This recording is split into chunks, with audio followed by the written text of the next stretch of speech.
and right here.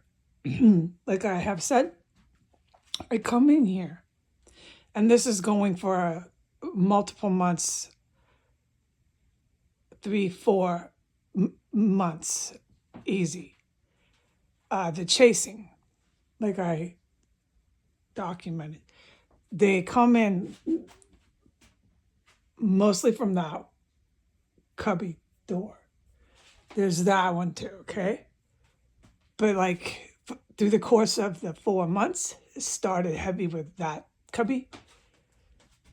And that one's always just been the go-to. And that one was big. Coming in from that and that. Chasing in a fury, racing, and the point is clear. I don't need to describe everything. Coming in barefoot, sprinting. Okay? 1 or 2 at least. They go there. You hear them fast. One's in the hallway. You hear some sounds, sometimes rattling, that same rattling after the bodies drop. You hear the computer go, doo-doo-doo. You hear one flush the toilet. The reason why I'm saying that is because it's the same flush with the IEDs.